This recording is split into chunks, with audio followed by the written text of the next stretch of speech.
And welcome to a new episode of The Simpsons Did It. I'm your host, Steven Skolansky. And I'm your co-host, Robert Skolansky. And did you have braces? I had braces. I had braces, headgear, retainer. Robert needs braces. Dental plan. Robert needs braces. Oh, we'll get into that. No, I actually had braces. I had them for a few months in the 3rd grade or the 4th grade. And then I had them taken off. And then I had them put back on for high school. And I had them for 4 years of high school. Yeah. And then they gave me a retainer. And then I stopped wearing that after like 2 years. Yeah, see, I had the worst of it, man. I got my braces 5th grade, went through headgear, went through rubber bands, I went through like Lisa grade. Oh, no, I had that stuff too, but I only had it for like a few years. Yeah, I didn't get mine taken off until like junior year of high school. So 5th grade to junior year of high school, man, I was stuffing my mouth, not allowed to eat awesome things a lot, even though I did, because, you know, you cheat a little bit every once in a while. But I remember, I think one of the first things I ate like constantly after I got my braces off was popcorn. Yeah. Oh yeah. But see, I got okay with the whole braces thing because our orthodontist was freaking awesome. Where we got these little tokens, and then you turn the tokens into prizes. And since I had braces on for like so many years, I got some of the coolest things off the board of like awesome things. So yeah. Yes, more on that later as we talk about Lisa needing braces. Yeah. So this episode we are talking about this week is Season 4, Episode 17, Last Exit to Springfield. And this title is reference/homage to Hubert Selby Jr.'s controversial book, Last Exit to Brooklyn. Never heard of him, never read the book, but it's there. Yeah, Simpsons writers pulling from, you know, oldie things. It's the Jake Hogan and Wallace Wolodarski, you know, putting together some of their oldie references that no one's ever heard of, except maybe if you're, you know, over the age that of old 45. Yeah. So, you know, this episode aired 4 days before my birthday in 1993. March 11th, 1993 is when this aired. So, yeah. It was a good prelude. This is a good prelude episode to my birthday. I was like watching Simpsons. Then my birthday happened. I'm like, ooh, 2 great episodes back to back. Like my birthday was an episode of something. So an episode of your life? An episode of my life. I like that. So recap. Lisa needs braces. And, dental plan. And Mr. Burns tries to remove the dental plan from the employee's benefits, which I don't even think that's legal, even if you're in a union, right?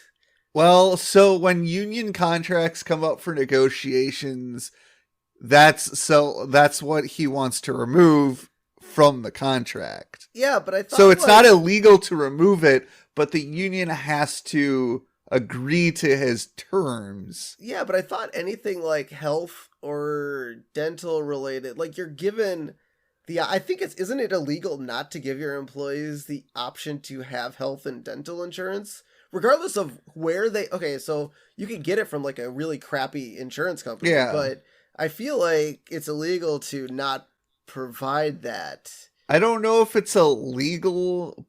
Well, I know in the state of Wisconsin, if you work more than, first of all, the Wisconsin state law is dumb, but full-time employment is an average of 25 hours a week here in Wisconsin. Ooh, that's awful. Yeah, that's terrible. So, because one of our part-timers at my job is towing that line right now. And Wisconsin state law states that if somebody works more than the average hours of 25, that company has to offer that employee at least health insurance. I don't know about dental, but health insurance for sure. But I don't know if it's for like a certain size company or if it's for all companies. I'm pretty sure it's for like a company that's larger than like 1,000 employees or something. Yeah, we really need to start combing our episodes more to find out what guests we can have on to explain these really tiny things. We have them on for like 5 minutes. Hey, Yes. can you explain union contracts to us quickly for our viewers or listeners? Yes. Or viewers, Yeah. I guess, if you're watching on YouTube. Yes. So but yeah, the chalkboard gag this week, mud is not one of the 4 food groups. are you sure? Well, I mean, I've seen that triangle that teachers tried to show us, and as we know, It's upside down. It's upside down. Thanks, South Park. Yeah. But the 4 major food groups that I don't remember because I'm not in first grade. I mean, there's... I know one of them's dairy. Yeah, dairy and meat and vegetables and sugar and mud. But Isn't there 5 food groups, though? I don't remember you talking to... You know, I feel like nowadays there's like 100 food groups just because with all the gluten and peanuts and all the Because I think I remember being in middle school for home ec. Maybe that was freshman year of high school. I don't remember. Maybe it was middle school. It was home ec. Because we talked about the food groups. And if I remember correctly, the triangle was 3 layers. The first 2 layers had 2 food groups. And then the top of the pyramid / triangle had the last food group. Yeah. Because that was like the amount you were supposed to eat was like based off the layer. Yeah. So there's 5 healthy food groups: vegetables, fruit, grain foods, dairy, and protein. Yes. So where maybe obviously Springfield Elementary can't afford a 5th food group apparently. So Bart, here we go. So Bart was like, you know what? We need a 5th food group, mud. And they're like, no, it's not part of the 4 food groups. Stop trying to add a food group. Or he was trying to feed mud to kids, telling them it was part of like the protein group. Or grains. Grain foods. Grains. Also, I did notice grass is grains. Horses eat grass, Yes. right? Cows eat grass. That's their grains. And mud got attached to it. So like it's all part of the grain food group. Yeah. So I did notice they cut out the part where Bart leaves the school and he like skateboards on and then also they cut out they cut out the part where he leaves the school, and then also the part where he like goes down the sidewalk. Homer throws out the plutonium rod, and the part where Marge and Maggie are driving. Obviously, they did this to cut it for time, as we'll see, because it was definitely a longer episode. Oh, they needed to fit every bit of everything into this. I was watching the opening credits, and I'm like, and all of a sudden they're like in the driveway. I'm like, wait, there's something missing. This isn't normal. Yeah. But we did get a repeat couch gag. They could have, it's really funny. Like some episodes nowadays, they even cut out the couch gag. Like, it's not even worth it. But back then, they're like, even if we cut out the intro, there's got to be a couch gag. Even if it's a repeat. As I said a couple episodes ago, we're on a run of repeats. Yep. And so this week we got a monster eating The Simpsons again on the couch, which is a repeat from Streetcar Named Marge. Now, it was funny. I watched this again, and we all think that the monster couch is eating The Simpsons. I don't think The Simpsons actually go into the monster's mouth. I think they just fall into the monster. Like, just melt into it. Well, yeah, because they went to go sit down, and then the monster, turned into a monster, and they just fell into his mouth. But I don't think they fell into his mouth. I think they fell into his, skin stomach area. Like, I don't think they physically went into the mouth. Either way, they're dead. Yeah, probably. Or they're surviving in there, eating the monster from the inside out. Maybe Homer. Yeah, Homer's like, "I'll free us."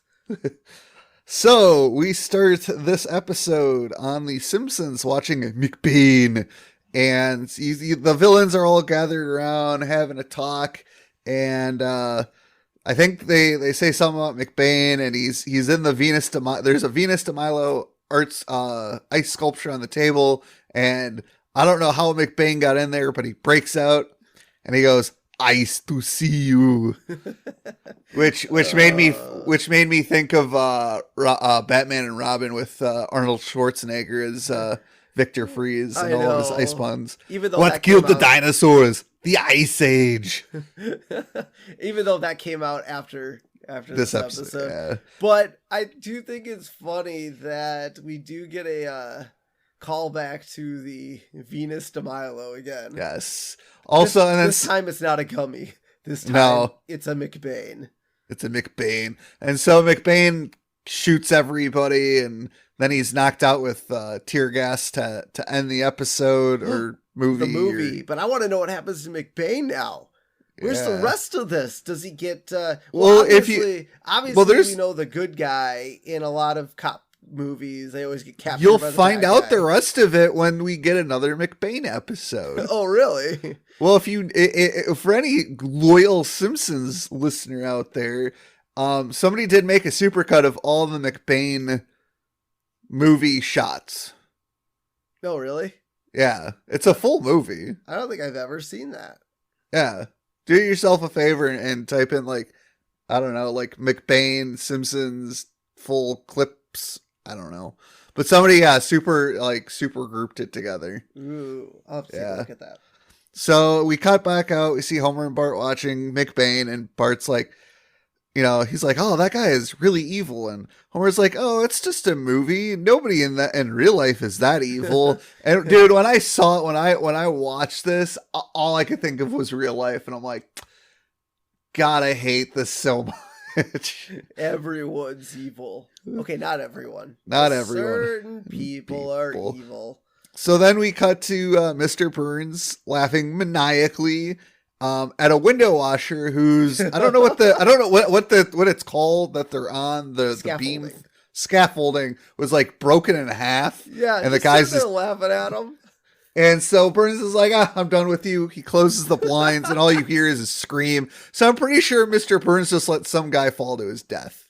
Well, okay. So maybe the scaffolding guy needs better equipment. Yeah, and Burns should be providing it. No. Like I guess I've never known much about window washing companies, but I feel like they have to provide their own equipment. Like I've seen people that wash like outdoor windows of homes. I've seen people that wash outdoor windows of like businesses, not like downtown or anything, but like just regular businesses. They bring their own ladders and equipment. So I feel like if you're going to be a window washer, you should bring your own scaffolding equipment. I feel like there would be liability on the part of the power plant because they do hire. I'm assuming they hire out. We don't know but here's the thing: we don't know if this window washer works for Burns or if it's hired out. So I'm going to go with Burns is just evil. Yeah, the guy did let him fall to his death. Yes. So yeah. So then Burns asks Smithers, where's the head of the union? I was supposed to meet with him. And Smithers like, well, he hasn't been seen since the guy promised to clean up the union. Because the joke is unions are corrupt. So then we cut to a football game where a player is like running down the field ready to, catch a pass. And he trips over a mound of dirt that's in the shape of a human. And that is a reference to the late Jimmy Hoffa, because for a while people thought he was buried under the old New York Giants stadium in the end zone. Yeah, it was a good place to bury him, I think. Yeah, because the Giants don't know how to score. Exactly. It's like a cemetery in there of scoring. But they're really bad this year. Anyways, sorry to any New York Giants listeners out there, but this is true. So then we cut back, and Burns is like, well, let's just look at the contract ourselves. And I don't know much about unions. Oh, they want to be involved. So when I worked for the airport, the company I worked for was unionized. And I'll tell you, man, those guys are, dude, you just don't want to deal with union presidents or union in general, because they can literally bitch about the littlest, dumbest thing, which is weird because I feel like, well, I guess obviously the union president's apparently dead, so he's not around to bitch about things. But I feel like things that happen at the nuclear power plant, as far as safety goes, I feel like the union president could get involved with a few of the discrepancies, especially Homer losing his sperm count. I feel like, but I love how this is the first time we've ever heard of the union actually being involved in the nuclear power plant. I mean, it's not a good union. So they're like, and he's like, oh, well, this didn't used to be this way because, like, they got a health care plan and other goodies and apparently a green cookie on St. Patrick's Day. Yep. I want a green cookie on St. Patrick's Day. Yeah, go to your union, Robert. Get that green cookie. We don't have a union, unfortunately. Oh, right. Yeah, you're not an actor. Well, no, actually, there are quite a few local television stations that have unions. Oh, really?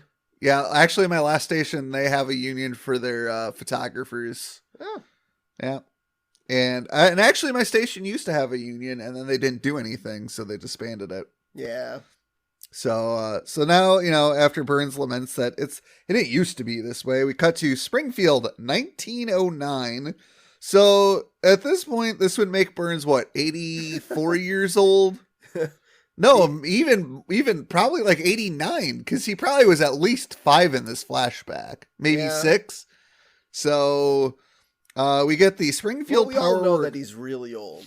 Yeah. So we get the Springfield Power Works, and Burns and his grandfather walk into the atom smashing part of the building. And I don't think that's what atom smashing is. It is not. Like smashing rocks with hammers? I don't think that's quite how it works. No, it is not. Do we know when the atom was discovered? In science? Yeah. I don't know. Ask science. I don't know. Let's see when the atom was discovered. So, Burns' grandfather, walks in, sees a kid, has him turn out his pockets, and he's like, hey, he counts the you can see in the animation, there's like these little black dots, and Mr. Burns' grandfather counts them. He's like, 6 atoms, take them away. Yeah. So here we go. So around 450 BC, the Greek philosopher Democritus introduced the idea of the atom. However, the idea was essentially forgotten for more than 2,000 years. And then in 1800, John Dalton reintroduced the atom, and he provided evidence for atoms and developed atomic theory. Wow, they had the technology in 1800 to do that? Oh, microscopes. I guess so. But yeah, I love how, a worker at Burns' plant, after they found the atoms, like, you can't treat the working man this way. One day, we'll form a union and get the fair and equitable treatment we deserve. Then, we'll go too far and get corrupt and shiftless, and the Japanese will eat us alive. God. Well, they were close. He should have said the Chinese. Yeah. Because their economy is pretty good. Yeah. And not to mention, we sent a crap ton of jobs to the Chinese. Well, they can make their stuff cheaper. Yeah. And not as good quality. And I do like how the grandfather was like, he called the Japanese sandal-wearing goldfish tenders. I don't know if that's racist. I'm pretty sure it is. Well, yes and no, but I wouldn't say they're goldfish tenders. I think they're koi tenders, because maybe that's what he was thinking, like koi ponds. That's still racist. Well, Chinese people have koi ponds. Everybody has koi ponds. I mean, I think koi ponds originated in like Japan or China. Yep. But koi ponds are used for tranquility. Yeah, but it was 1909, so yeah. So anyways, we cut back to present day, and Burns is like, all right, let's take away there, and he just points at the contract, dental plan. It's like so random, like go down the list of everything. They don't need teeth. No, and so after that, we cut to painless dentistry, formerly painful dentistry. God, I hate going to the dentist. Yeah, I don't know. I mean, my teeth get pretty bad, and there's a little bit of pain involved when my teeth get a little scratched up, and there's some blood involved, and there's always blood. There's always blood. Unless, I don't know if anyone out there is the perfect brusher or not, but every once in a while, I mean, I don't get cavities, which is awesome. No, I haven't had a cavity. I've had to fill one tooth, but I've never really had a cavity where I've needed tooth taken out. But yeah, so my teeth are awesome, minus all the plaque I get on my teeth because I decided not to to brush him every day, twice a day. Yeah. Unlike Ralph here, where Dr. Wolf is like, how often do you brush, Ralph? No. So here's the disconnect. He asks him if he flosses. And then Ralph lies and said, I floss. And then the doctor... No. He asks, how often do you brush, Ralph? He's like, no, he asked him how much he flosses. No, brush. Go back and look at floss. it. No, yes. He says floss. Go back and look. He says brush. No, he says floss. Well, I'm going to read the script as The Simpsons intended it. How often do you brush, Ralph? 3 times a day, sir. Why must you turn my office into a house of lies? I don't brush. Let's look at this picture book. The Big Book of British Smiles. And I love how, the whole trope is British people have bad teeth and poor dentistry. Ralph is horrified as he flips through the pages of the yellow rotting teeth and it just. So did you mention that the Big Book of British Smiles actually has a second of in it? No, I guess I didn't notice that. Yeah, there's 2 ofs in there. Unless that's just another thing you took on the episode. No, it is not. Okay. Because you were wrong before, so I'm just saying there's a degree of error that happens. There's 2 ofs in there. Okay. So I like how Ralph's like, that's enough. So, I mean, I don't know, did we ever have pictures? I feel like in school, when we talked about human teeth and dentistry, we got like the pictures of what happens when you don't brush, but I don't think we ever got that at the dentist office. Where the dentist showed you. No, I've had a dentist show me what happens because I'm not the greatest brusher either. This is what happens when you don't brush. Good. So I like how Bart, now we cut out to the entryway and Bart's, lying to some kids about the dentist taking kids' teeth to sell them to the people that put them in spray cans. You know that little rattle that's in the spray can? That's a child's tooth. Which, to be fair, I don't know what it is in the bottom of the can. It's like, isn't it the, it's like a little pressure thing. It's like the same thing you hear in a can of Guinness.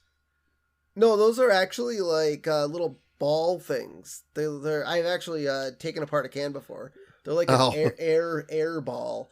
So not like that. I think it might be like just a little.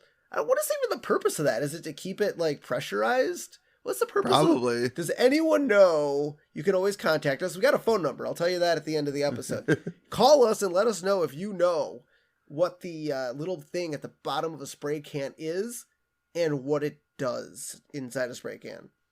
Because I think like when you first get it, it's pretty like solid because there's paint in it. And then when it's empty, it rattles really loudly because, you're running out of paint. Yeah. Maybe that's what it is. I'm not entirely sure. And so we cut back to, Lisa and they're sitting at the desk and they're like, oh, Lisa's going to need braces. And that makes her sad because you skipped over a couple things there, Buckshot. Because he was checking Maggie's teeth. Oh, right. Sorry. And he's like, I got it. Okay, so then they go back to Maggie after. So it must be like remember when we went to the dentist? It was always like me or you, and we had to fight over who wants to go first. Because I wanted to get the pain out of the way. Yeah. So Maggie decided I'm a baby. I'm gonna go first. So the dentist is checking Maggie's teeth, and they're coming in crooked. Which my kid, you can't really tell that sort of thing. I mean, because you lose your baby teeth, and then your new teeth are what really come in crooked. Because your adult teeth? Exactly. So that's when you need braces. You need braces when you have your adult teeth. Yes. Back in. And so Maggie's teeth are apparently coming in crooked, which she probably only has like 1 or 2 at this point. Yeah. And, she's like, is she sucking on a pacifier by any chance? And she's like, no, this is the first I've heard of it. And he like lies. He really knows. That dentist is really good at knowing when people are lying. Yeah. And so I like how they cut to the next scene about Lisa, And Maggie's sucking on a giant tooth. And I like how the dentist does absolutely nothing about it. Yeah. Even though they just went through this whole, because I'm assuming Marge didn't want Maggie sucking on a pacifier in front of the dentist. And so they're like, well, let's replace that with a giant tooth. And so Dr. Wolf's like, I'm afraid Lisa's going to need braces. Oh no, I'll be socially unpopular. More so. Because no one already likes her. Well, it's really weird though. We've seen Lisa with friends at her house. She talks to Janie. She talks to Sherry and Terry, sort of. Like, I feel like, I don't know, maybe the random bullying here and there. I mean, I guess you could kind of be friends and they could still make fun of you, sort of thing. I don't know where Lisa stands in the world of popularity in school. But now she's gonna be even worse. Yeah. And so now we get a computer generated imagery of Lisa's teeth over the course of her life if she doesn't get braces. And the very last one's like a tooth going through her skull. And she was like, what, age 13 or something? Yeah. It was like year by year. And it's like, that's not how teeth work. I know. If you don't brush, they fall out. Or if you don't get braces, they just get crooked. I mean, yeah, they can look pretty bad if you don't get braces. But like the tooth isn't going to grow into your skull. No, and definitely not through it. And Bart's like, ooh, she'll be a freak.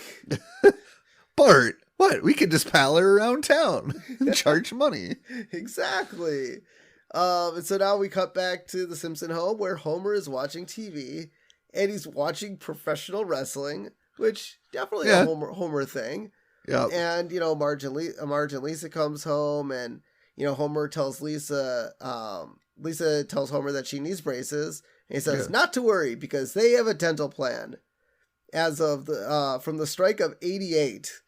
And Homer's like, that's where I got this scar on my head. So they've definitely had a union around for a while. And, which it's so funny to think that, okay, at least since 88, they've had a union, but yet the power plant still was being run absolutely horribly and unsafe. Yes. And so then we get a flashback of, the workers striking. And I use this all the goddamn time, especially like when I want to go to Chipotle or Pancheros or Qdoba or any burrito place.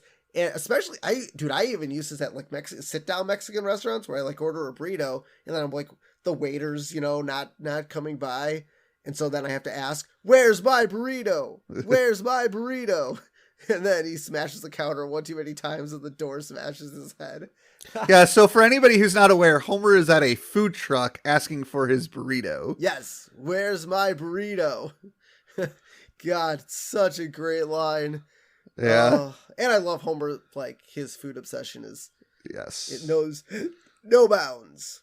And so then we cut to a meeting of all the employees and maybe some International Brotherhood of Jazz Dancers, pastry chefs, and all the nuclear technicians. So I don't know if they all met together or if this was just for the nuclear power plant. It's the International Brotherhood of Jazz Dancers, Pastry Chefs, and Nuclear Technicians. They're all one union for some weird reason. No, I know that, but I wonder if they were all those people were there for this union meeting or if it was just the nuclear power plant technicians for this meeting in particular. I didn't see any pastry chef wearing hats or anything like that around the room. So, but maybe they all were. But why would Mr. Burns care about pastry chefs and? Well, maybe they have a kitchen at the power plant that makes them food. Maybe, and jazz dancers. Well, yeah, you gotta entertain them. Oh, right. So, what is it? Carl's up on the podium. He's like, well, let's go over Mr. Burns' contract. Well, it's the same contract, but we get a free keg of beer for their meeting. And everyone's like, yes. Well, he says, well, we get a free keg of beer as long as we give up our dental plan. Yep.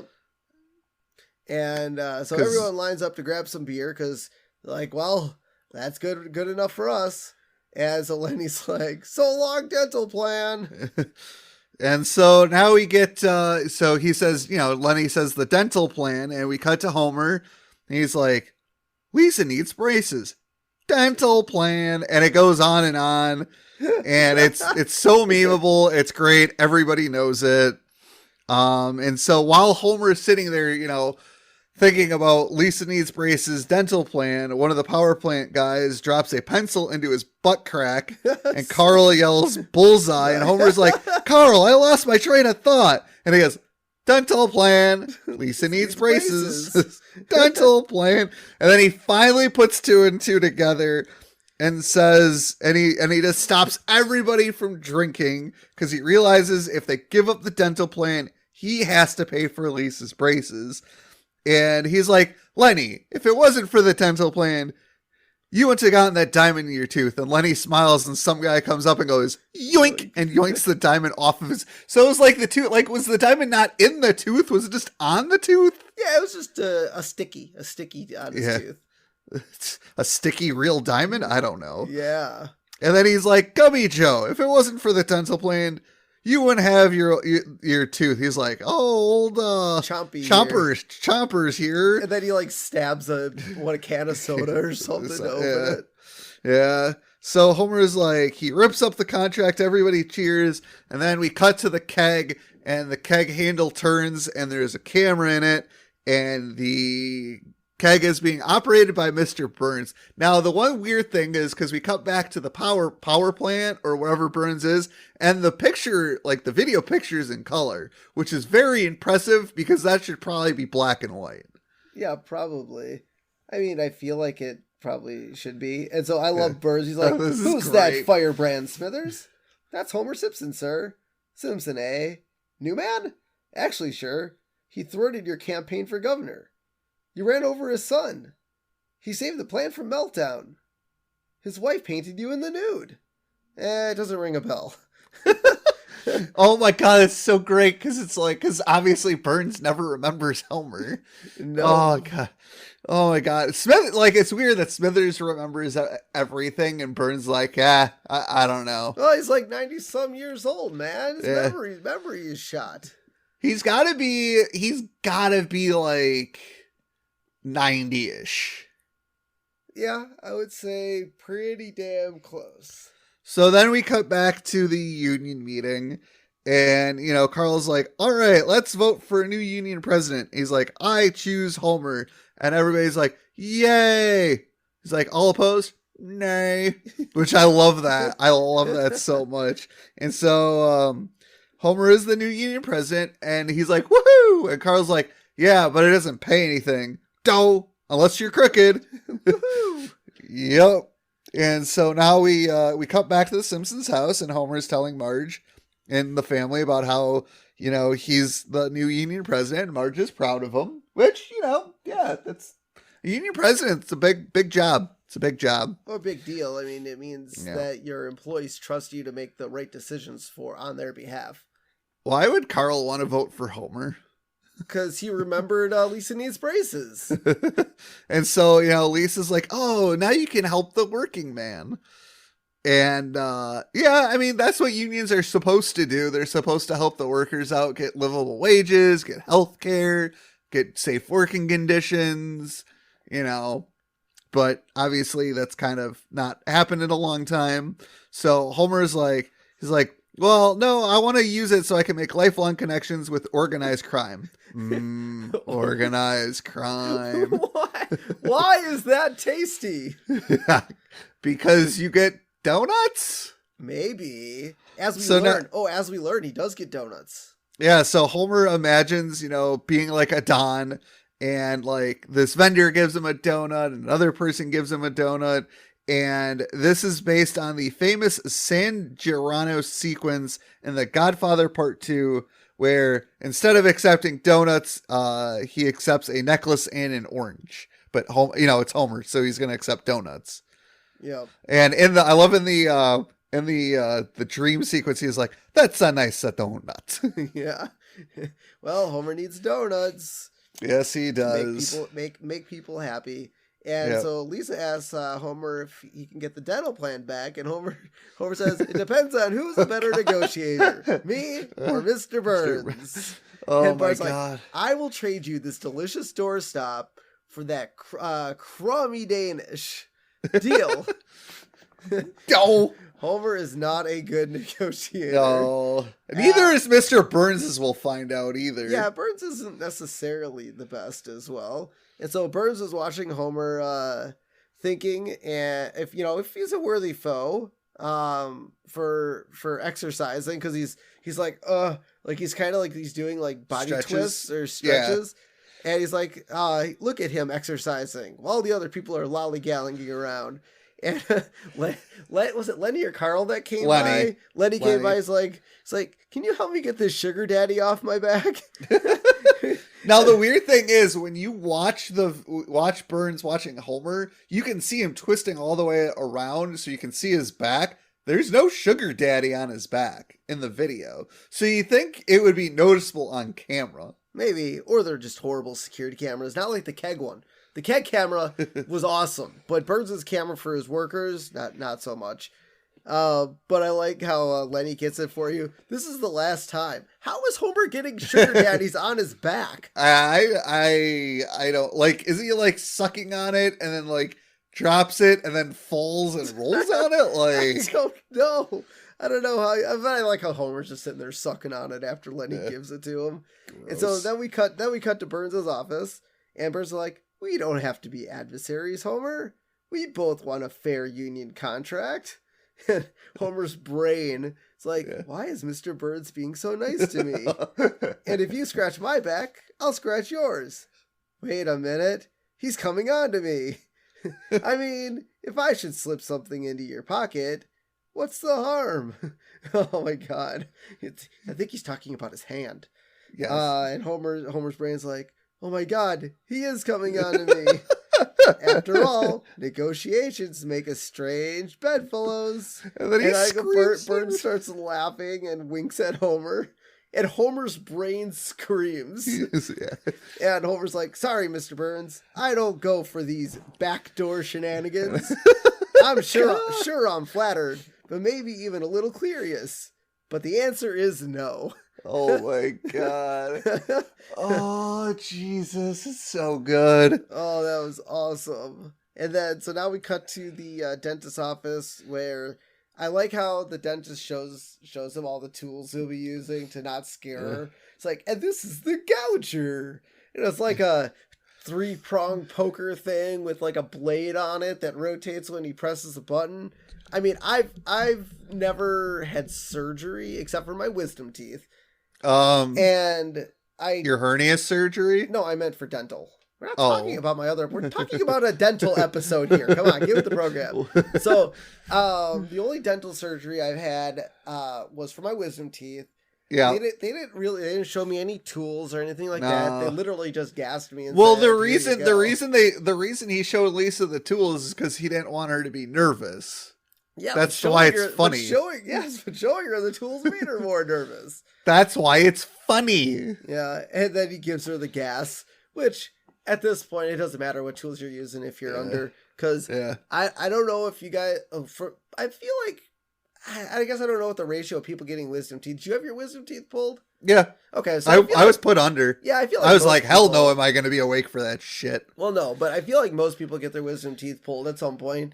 And I only had 2. The creepiest thing about dental surgery, I think, is when they gas you, they put you under in one room, and then you wake up in a completely different room in the dental office. I want to know if I was carried, if I walked myself, or I'm pretty sure I was put under in the one room and woke up in the same room. No, I got put to sleep in one room and woke up in a completely different room.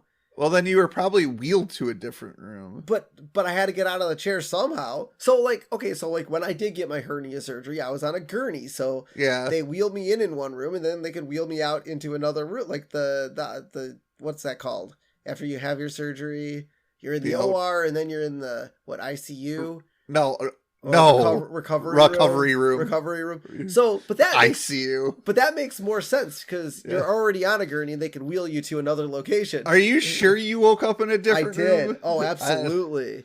I don't think you did. I woke up in the same room. No, I woke up in a completely different room and I didn't know how I got there. But I was also loopy, so So I like how Lisa has a dream sequence under the influence, Yeah. and that echoes the Beatles movie Yellow Submarine. Yep. Which is, it's kind of cool, but it obviously had to be changed up to a certain Slightly, point. yeah. So that way they didn't have to pay for, you know, the rights to it. Yeah. Which is crazy. So in the dream, we get George Harrison saying, "Look, lads, it's Lisa in the sky." And then while Lisa's flying over the purple submarine, because they could use yellow. Yellow. And then Paul McCartney says, "No diamonds, though." And then this is a reference to the famous song of the Beatles, "Lucy in the Sky with Diamonds." Yep. Which also featured in the film. Yep. And then another thing that was changed was when Lisa floats along, we see the word hatred rush by, and then it was love in the movie. So yes. They changed up a few things so they didn't have to pay off the Beatles, because I'm sure if they had to actually, if they oh my God, it would have been expensive. Oh, it would have been horribly expensive. Also, this is now the second time we've seen Lisa in a drug-induced state. Yes, at least this time was on purpose. On purpose, as opposed to forcefully by Bart drinking. It's the Duff Ride water. I think we're coming up on probably one of my favorite references of all time in any Simpsons episode. Yep. So then Lisa wakes up and the dentist is done putting on the braces, and Lisa does the whole hand thing, "Give me the mirror," and starts laughing maniacally, and then breaks the mirror, which is a reference to the 1989 Tim Burton film when Jack Napier discovers his transformation into the Joker. God, so good. What a pull. What a pull. Oh, yeah. I applaud. Yep, that was absolutely great. I love that reference. And so Lisa comes home with Marge, and Marge reassures Lisa that she looks fine. And, just like all dogs, they come and want to welcome you when you get home. And then Lisa smiles, and Santa's little helper yips away. Like, not dealing with that. Has your dog ever run away from you? Because you look different or smell different? No, he knows my smell. Okay. I don't know if... Well, okay. Well, so it wasn't because of anything of me, but he definitely didn't like it when I put on my gorilla mask for my gorilla mask costume. Yeah. So I think it's more like not necessarily a change of my physical appearance, but if I put on a mask or do something that he doesn't recognize, he gets scared for that. And so we get the, So there's an animation error here. So when Marge and Lisa come home, there's a fern and a pot by the stairs. They have like a little dresser thing by the stairs. What is that called? Not an armoire. I forget what those things are called. But anyways, there's a fern on the top of it and a plant to the side. And when Lisa walks up to the stairs, they're gone. Ooh. Yes. That continuity, man. Well, not continuity. It's more of an animation error. Yeah. Because maybe it was two different animators who drew those scenes. Yeah. And they didn't talk to each other. But like, hey, man, I put this here. Okay, I'll put it here. No, it's like, I'm going to put this here. I'm going to see if he notices. And the other guy didn't notice. And so now the doorbell rings. And Homer's like, who is it? Goons. Huh? Hired goons. Why would you? I don't know why you would announce yourself like that. Like, if somebody rang my doorbell and I'm like, who is it? Goons. I'm running the F away. I'm not opening the door. So, why not? Because I don't want to get kidnapped by hired goons. And so now we cut to Burns's mansion where the hired goons took him. And there's a vulture sitting there and it looks an awful like Mr. Burns. Yeah, that was a good shot. Yeah. So Homer, comes in. He's like, well, why didn't she just call him? And I love how Burns is like, it's just too impersonal. And the goons walk away. Hired goons. Yeah, so that's why Brian hired goons. Hired goons. So good. So Burns does a tour of the mansion with Homer, and the first thing he shows him, he's like, you can watch anything you want on the largest TV in the free world. And Steve did a little research and found out the biggest CRTV ever sold was a Sony PVM 4300, which was 45 inches and weighed an ungodly 440 pounds. So, and this was as of 1993. So, yeah, so I don't know how Mr. Burns would have gotten a giant, I don't know, He's a billionaire. 20-inch, but they were He had it commissioned. Well, apparently, but the reason why, so that was the largest TV that was sold in 1993. The reason why they couldn't be larger is because the CRT tube that produces the picture is basically nuclear. Like, and for safety reasons, they couldn't produce those larger because if they broke, I mean, you would have poisoning inside your house. So is this so now here's the thing, is this a kind of a futuristic prediction of The Simpsons where this was like a flat screen TV that Burns had installed? I mean, so the way that it looked like a CRT TV. It definitely wasn't widescreen. It definitely looked square. The only other technology that it could have been, which wasn't around at the time, would be DLP technology. And you could do DLP technology at a larger scale. Like up to, I think it was like 65 inches at the time, but that's where it's a light projection on the back of a screen. But was it built into a wall? No. So, I mean, could you call it futuristic? Yeah, but even the largest TV made nowadays is a 103-inch LCD panel. Well, we don't know how big this TV is. We don't. I mean, it's like floor to ceiling. It could have been a 170-inch panel at that point. Well, do we know if it's not like one of those not a movie theater, well, like a movie theater screen? It would have to have been rear projection, which actually in our showroom at my work, we do have one of those where it's a rear projected image on a screen. So that's definitely a possibility. Yeah. And so when he turns it on, we get a Bumblebee Man episode where he's brushing his teeth and he's like getting ready for bed, and he lifts the covers and there's a skunk in his bed. Boy, this Bumblebee Man gets some really bad luck. Yeah, as we'll find out also in the next episode, if I remember correctly. Oh, yeah. And so now Burns like, here's a room with 1,000 monkeys typing. And this is a reference to the infinite monkey theorem, which says that a monkey typing random letters on a typewriter for an well, nowadays it'd probably be a computer, for an infinite amount of time will be able to write anything from simple words to complete recreations of famous novels and books. And so Burns takes one of the papers from the monkeys. It was the best of times. It was the blurst of times. And he throws it up and balls it up and throws it at the monkey. Stupid monkey. Monkey. Oh my God. Oh, because that's what Charles Dickens' Tale of Two Cities. Yep. That's what's, yeah. Yeah. It was the best of times. It was the blurst of times. That was good. I like that. But I think it's also illegal to chain monkeys up in a room and not unless you're Mr. Burns. Let them smoke. Yeah. And so now we get to the last room of the mansion, which is the basement, and Homer's like, well, this isn't as nice as the other rooms. And Burns is like, I should really stop ending the tour with this. Yeah.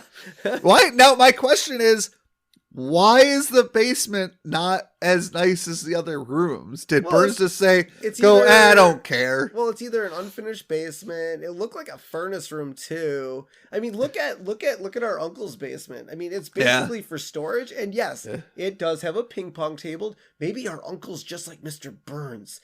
He has an unfinished basement that's not the best looking, and he has a ping pong table in it. Yeah, but he's not rich. Our uncle? I mean, he's got money, but I don't think he's rich. I don't think he's Mr. Burns rich, but he definitely has money. He's also not Mr. Burns because he's not evil. Yeah. Okay. I guess I'll go along with that. And so, they're sitting there and Burns wants to negotiate.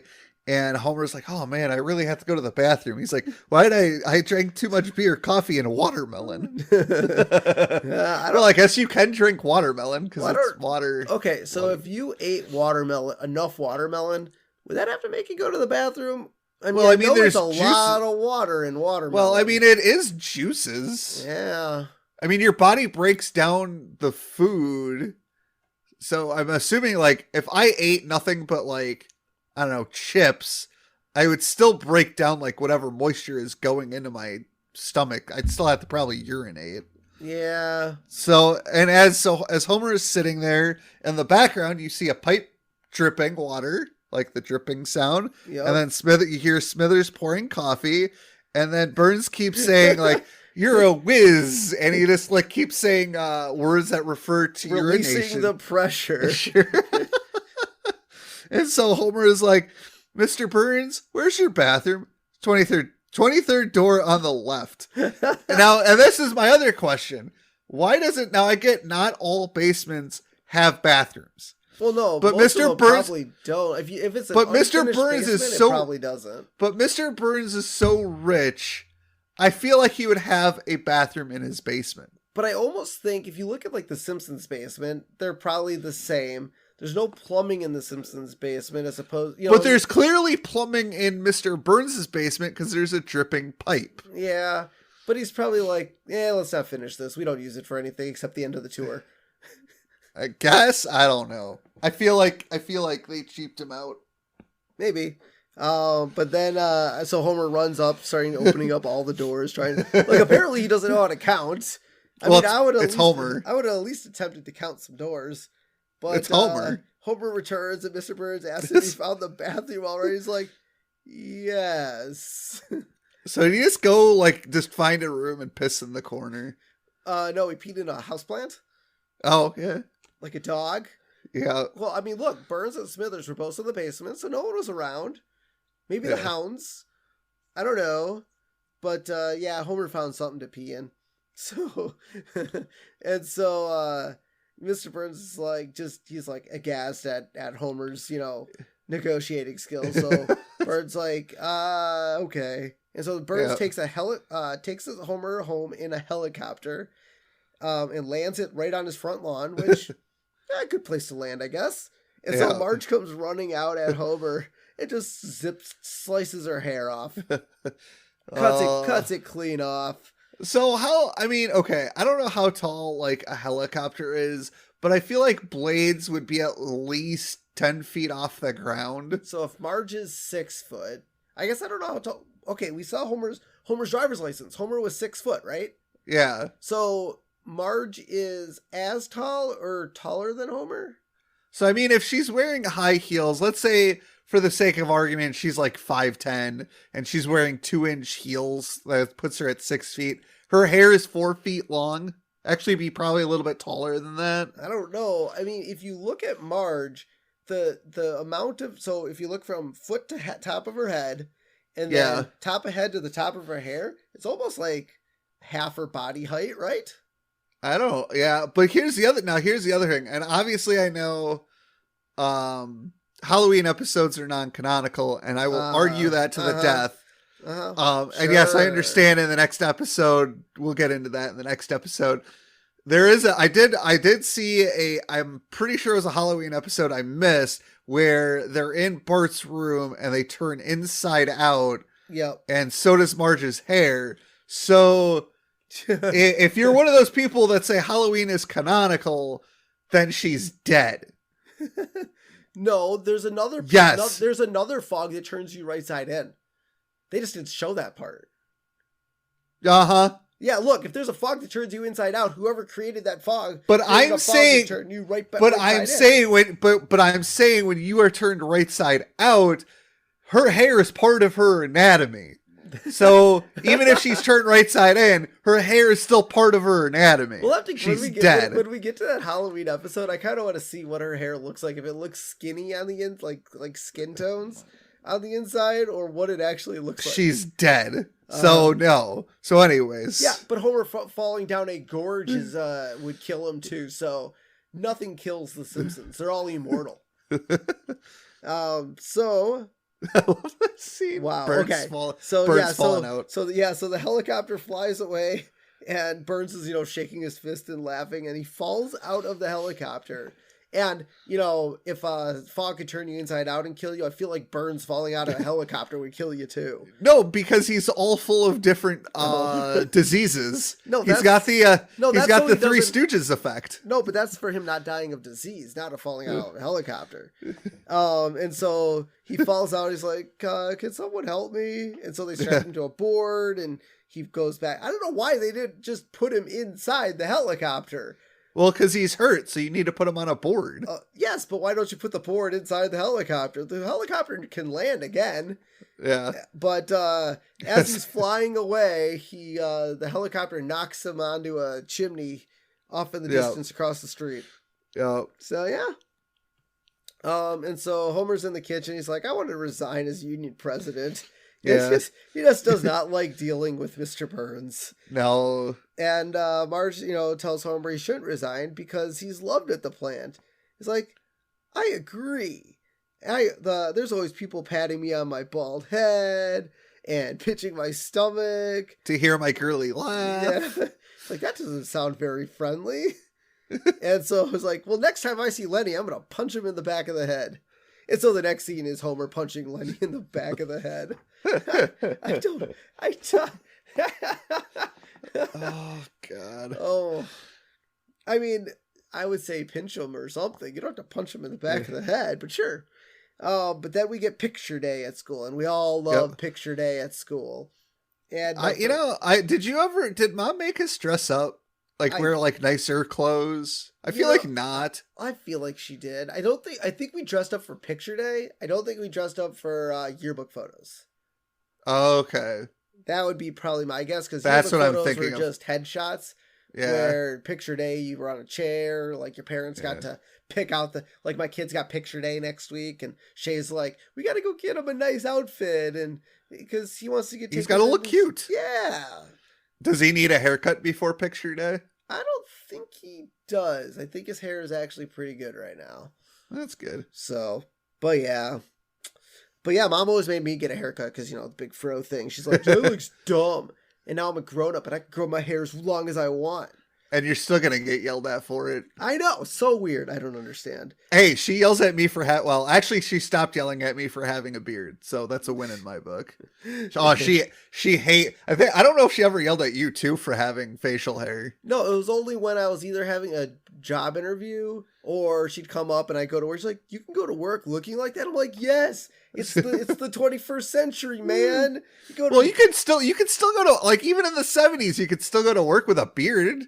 Yeah, I don't understand. I think in the 60s, well, I don't know. I guess. I know mom has specifically told me she does not like facial hair, although our dad has a mustache.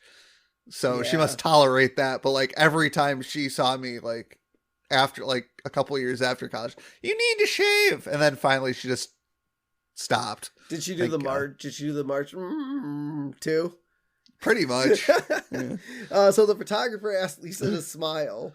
She says, oh, you must have a beautiful smile. Why don't you show us your smile? And then she smiles and says, oh, there is no God. But I like how when she came home from the dentist office, she had the whole headgear thing on, full mouth thing. Well, you don't need to wear the headgear all the time. Yeah, maybe she was at a point where you only had to wear like the whatever was on her mouth, I guess. Yeah. Because I think the rubber bands, I feel like the rubber bands were kind of an all-day thing unless you were eating. And the headgear, I only had to sleep in, which was annoying as hell. Yeah, I don't know how anyone could do that. So now we come back to Homer, and he tells the workers he's sick of meeting with Mr. Burns. So Carl just yells for a strike. He's like, what? Yeah. Let the man finish, Carl. Yeah, and they all agree except one guy's like, who all agrees to go on strike? Yay. Who opposes? Nay. Who keeps saying that?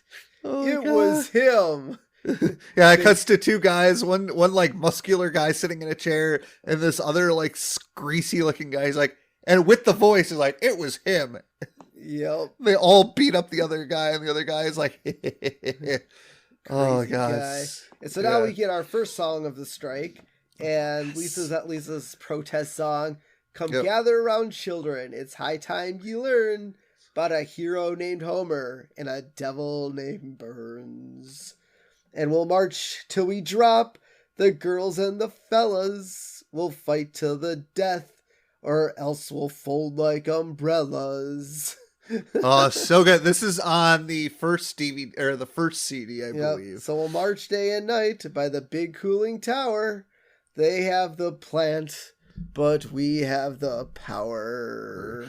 And I love while she's like playing, some of the workers are like rocking Chief Wiggum's car. Well, And he's in the car and he's just lying there. He's like, oh, this is the life. Yeah.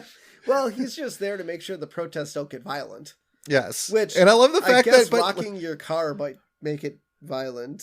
Yeah. So, Burns, he's watching all this unfold and he's like, Smithers, go get me some strike breakers. Oh, yes. Yes, this is awesome. And so they get Abe and Jasper and some of the older guys from their retirement home. And so Abe is like, well, we can't bust heads like we used to, but one trick is to tell them stories that don't go anywhere. Like that time I got on the ferry over to Shelbyville. I need a new heel for my shoe. So I decided to go to Morganville, which is what they called Shelbyville in those days. So anyways, in those days. But the actual words were at the time. Whatever. Don't interrupt. But I tied an onion. This is a classic quote, so you got to say it right. So I tied to an onion to my belt, which was the style at the time. Exactly. Nichols used to have bumbles. In those days, Robert. So anyways, he's like, well, Nickel used to have bumblebees on them. You would say, give me 5 bees for a quarter. And Smithers and Burns just like, oh my God, we'll let ever stop. They come back. And as I said, I had an onion on my belt, which was a style at the time. Oh my God. Oh my God, it's so good. We didn't have any of those white onions. Oh, geez, so good. Oh, I love it. So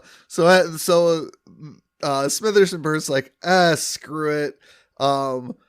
They cut down and like they're at like Burns has a hose that's connected to a fire hydrant because he wants to spray the strikers, but that doesn't work because Burns weighs like 80 pounds, and the pressure from the hose like flies them everywhere, which is great. Oh, did you ever see the meme of this one? The really, really disgusting meme of this one? No. Where it's Ned Flanders' giant long, you know what? Yeah. And Mr. Burns is holding it. And Smithers is and okay. That's enough out of you. That was really funny. You're done. Nope, you're done.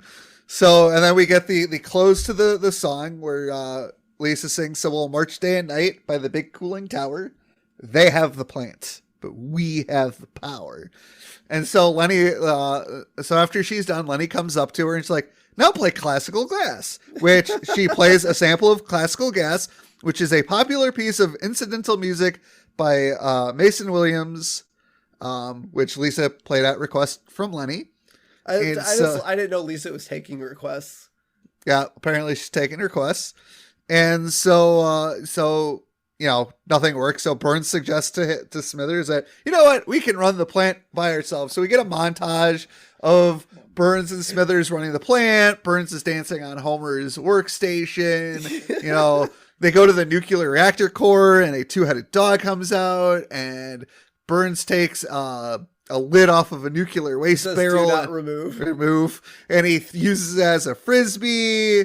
And then they're like, oh, let's get robots that say 100% loyal on them. And they're not 100% loyal because now they want to kill Smithers and Burns. Yep. And I like how this is the first instance of robots not obeying their masters. Oh. I figured they would have learned. You know the other one, right? The second time that robots don't want to obey their masters. Which episode is that? Itchy and Scratchy Land. Oh, yeah. Nothing can possibly go wrong. Wrong. That's the first thing that's ever gone wrong. Yeah. So Mr. Burns didn't realize robots can turn evil on you. Yep. And so tonight on Smart Line, the power plant strike. Argyle Bargle or Fufara. With us tonight are plant owner C.M. Burns, Union Kingpin Homer Simpson, and talk show mainstay Dr. Joyce Brothers. I don't know why Dr. Joyce Brothers needed to be involved, but sure. And I like how Kent asks Homer what people think of organized labor is a lumbering dinosaur, and Homer screams. And so Kent like listens to his ear, and his director told him not to ask Homer any more questions. So now here's the thing I would like to point out in this scenario in most television stations, now this is pre-COVID, because right now during COVID, our protocols got a little funky because people were testing positive, but that's besides the point. Producers would be the ones to tell the anchors not to talk to certain people, not the director. The director's usually way too busy to talk to the producers during a segment. So the fact that he's like, "Oh, my director," no, it would be the producer. So you don't tell the news team what to do on. Well, usually, I would assume this is a weekday thing because it's Kent Brockman. There's no way in hell Kent Brockman would work weekends. Plus, it's a talk show. So during the weekends, yes, I'm the one that talks to the news people because we don't have a producer in the booth. But during the week, when we have a producer in the booth, the producer would talk to the anchors. Now, if there was like something to do with like a camera shot and we needed the anchor to move, yes, that would most likely be the director. But you don't want too many people in the ears of your talent because then it gets really kerfluffled. Gotcha. So usually it's the producer doing all the talking. And so they have like earpieces just like Kent did, so you can talk to them. Yes. God, that is called an IFB for anybody that is not in the television world. Thank you, Don't ask Robert. Don't ask me what it stands for because I don't remember. Oh, okay. And so now we get a sequence of Mr. Burns and Smithers going through multiple doors to get to their main power switch, which is a reference to the opening credits of Get Smart. This was such a great pull because I've never actually watched the original Get Smart. I saw the remake. I saw the remake with what was Steve Carell, yes, and it was decent enough, but the opening. So I actually had to look this up because I never saw the credits, so I wanted to like see what they looked like. It's pretty good. The music and the sequence is pretty good. Yep, and I mean, we also had the Burns and Smithers going down their fire poles, kind of like Batman and Robin, which is kind of cool. Yeah.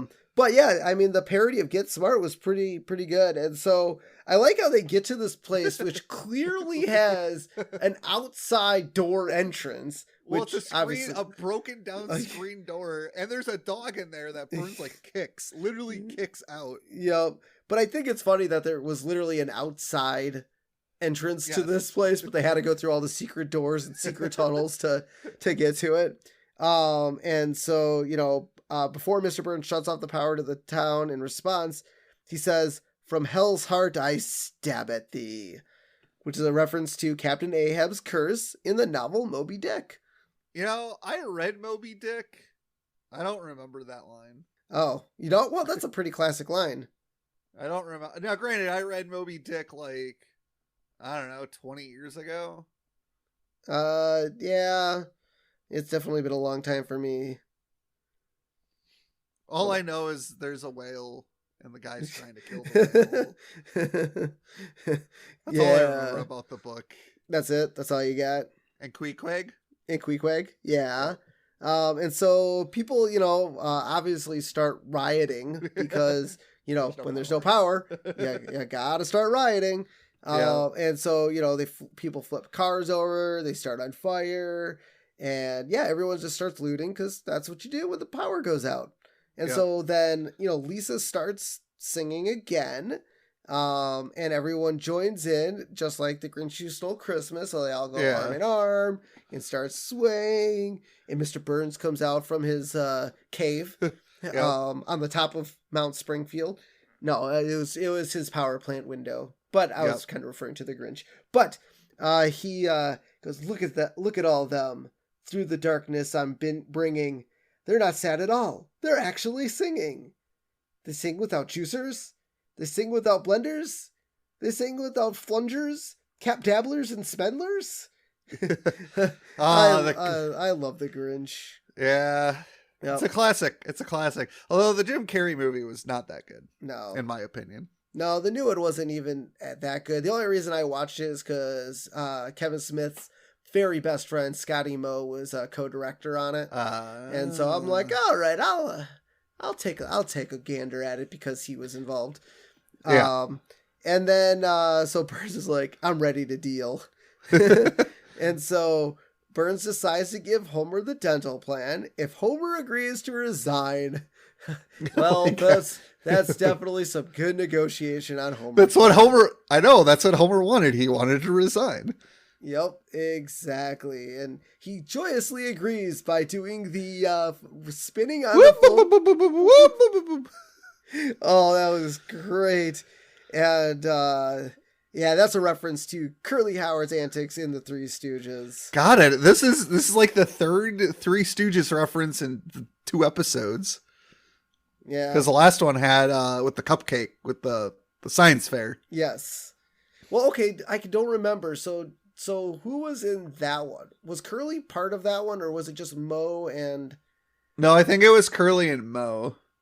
Okay. Because I was trying to remember. Maybe they missed one from because they only did 2 Three Stooges reference. Maybe because it was... Yeah, it was... Was it last episode? Yeah. It was the one with the science fair. Yeah. Was that... I think that was last episode, right? Yeah. Okay, so maybe they thought they missed one of the Three Stooges. Like, oh, we missed one. We got to do the third one in this episode. Okay, yeah, I don't know. Well, they did a third one, but I don't think. I mean, they all kind of did the same antics. Yeah. So, yeah, and so Burns is sitting there. And he's like, "I'm starting to realize I think I took him for granted. He's not the brilliant tactician I thought he was." Yep. Yeah, it's Homer Simpson. If you would just remember who he is, Burns, you could have gotten a lot more than taking out the dental plan. Yep. And so Burns, restores power to the town, and when he restores it, I don't know why they cut to this section of Springfield, but they cut to the red light district. Yep. So we get Adam and Adam, Nudes at 11, and the Horny Toad. Because we all know Springfielders are deviants, like Krusty the Clown or Chief Wiggum. Chief Wiggum. Even Sideshow Bob, wasn't he seen at one of those places? So yeah, well, there's the brothel episode where they show everybody. Yeah. So I mean, Springfield is a deviant town. Yeah, and so then we cut to the Fake Vomit Incorporated factory, and the fake vomit starts coming out of the tubes again, and all the workers cheer. And we cut to the dentist's office where Lisa gets her new invisible braces. And now this, I could definitely say, is future prediction, because now they have a Visalign. Which but aren't those they are never really... had they never had invisible. Well, yeah, those are technically invisible braces. What they do is they're more like retainers. They are, but they're technically braces because they straighten your teeth. That is true, but retainers keep your teeth straight. Yes. So the big word in retainer is retain.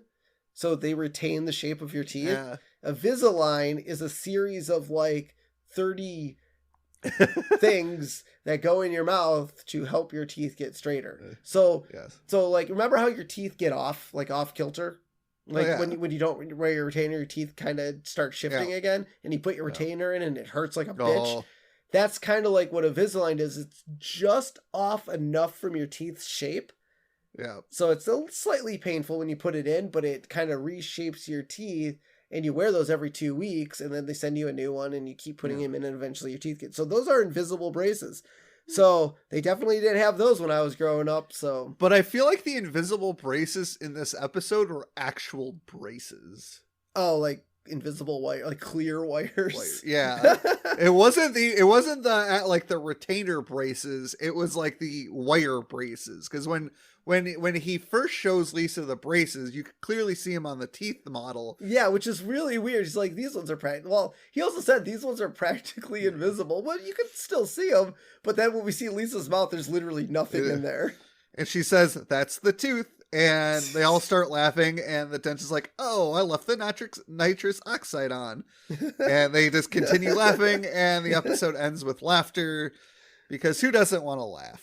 No, it's because the nitrous oxide's on. That's why they're laughing. Oh. They're all stoned they just out of laugh. their mind. Yeah. I wonder if they're seeing the purple submarine again. Maybe at least Lisa. She's not the lizard queen in this one, though. No, she is not. So, yeah, I think we all know where we're going with this. 5, everything's coming up Millhouse. This is a fantastic episode. I think it hits all the right notes. You got, a classical song. You got some really good comedy. It was the best of times. It was the blurst of times. Yeah. I mean, it's so good. The references are on point in this episode. This is the quintessential perfect Simpsons episode to me. Yeah, I mean, it does have everything. I'm definitely going 5 everything's coming up Millhouse as well. I mean, the one funny thing about even at the end when Mr. Burns turns off the power, I don't understand how that would necessarily affect just the Union. Yeah. I mean, he's just like punishing the entire town for Homer Simpson's. Well, he's the disregard. Grinch. Yeah. It's just, I mean, it is absolutely funny. Like from start to finish, I love the incorporation of the one storyline. Yeah. Like those, I mean, yes, we've rated a lot of episodes 5 that were, A and B story. Yeah. But this, I don't really call this A and B. I think Homer's Union side of the story and Lisa's dental side of the story were all connected. They're all even though they do feel slightly disconnected. They are all part of the same storyline. They're not two independent storylines. It's all a collective whole. I mean, even with Lisa at the power plant doing her songs, it just shows how connected everything is. And I do think, I would say in general, more or less, my 5 ratings anyways tend to happen when it is a complete story. There's not 2 independent stories. Not that can't happen, obviously, but I think the more connected the story is, the more I'm happier to rate it a 5, just because I didn't have to focus on 2 separate storylines. I got the point from the entire episode. But yeah, 5 everything's coming on Millhouse on this one. There's just nothing wrong with this episode, and everyone should definitely go watch it. Yeah. Yeah. So to finish off this segment, we're going to give you our character profile. And this week we got Carl. Yep. Oh, Carl. Wait, hold on. Okay. Carl, black, Lenny equals white. Okay. This is Carl. Position for Carl is Homer supervisor at the Springfield nuclear power plant, Sector 7G. And he's also the union organizer. It's not the president, just he organizes the get-togethers. His best pal is worker drone Lenny. Yep. His appearance, considered by Homer too handsome to fix up with Selma. I mean, it's Carl. Yeah. That Selma's way too low on the totem pole for Carl. Yep. He enjoys the occasional donut, but not as occasional as Homer. Yeah. Turn-ons, union leadership, and beating Homer in poker. Ooh. Turn-offs, the inequitable treatment by management. When someone takes the last donut. So Homer. And those Germans aren't so bad. Nope. The Germans are not so bad at all. Yep. All right, guys, this has been fun. So let us tell you where you could find more of our shenanigans.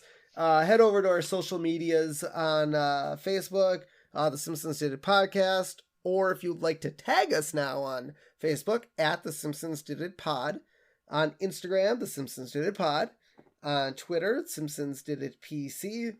And then if you'd like to donate to our podcast, check us out at buymeacoffee.com/Simpsons Did It, and buy us a couple duffs. 4, 5, 10, 20, whatever, just buy us some Duff beers, because the more you donate, the more chances we can to give you better merchandise. Yes, right now we have stickers, and people have loved our stickers so far. So if you're interested in stickers, donate. If you donate more than $5, we are working on additional items for you. So definitely feel free to donate more than the $5 for the stickers, and we will have. I think we're going to probably try to do like koozies or, some kind of coasters. Maybe coasters would be kind of cool. Maybe we'll look into coasters. Just something else for you guys to look at and see in your home. And more will come the more donations that come in. And lastly, check out our YouTube channel. Just search Simpsons Did It Podcast on there. We've been getting a lot more views lately, which I think has helped out the algorithm of people finding us now. So I know when you typed in The Simpsons Did It, you usually got South Park. I think our algorithm has gotten a lot better on YouTube to help you find our episodes better, which is awesome. But we do need more subscribers. So like, comment, subscribe to our channel to know when new videos come out. And eventually we'll have a really cool URL that I can list off to you. And it'll be a lot easier. And lastly, we have a phone number you can call and leave us voicemails. And then we can incorporate those voicemails into our podcast. So call us at 612-584-0986. Leave us a message. Even if it's asking for IP freely, I don't care. So give us a call. I would prefer Amanda hug and kiss. Oh, would you? Okay. Sounds good to me. So until next time, I'm Steven Skolansky. I'm your co-host, Robert Skolansky. And this has been The Simpsons Did It. Shh.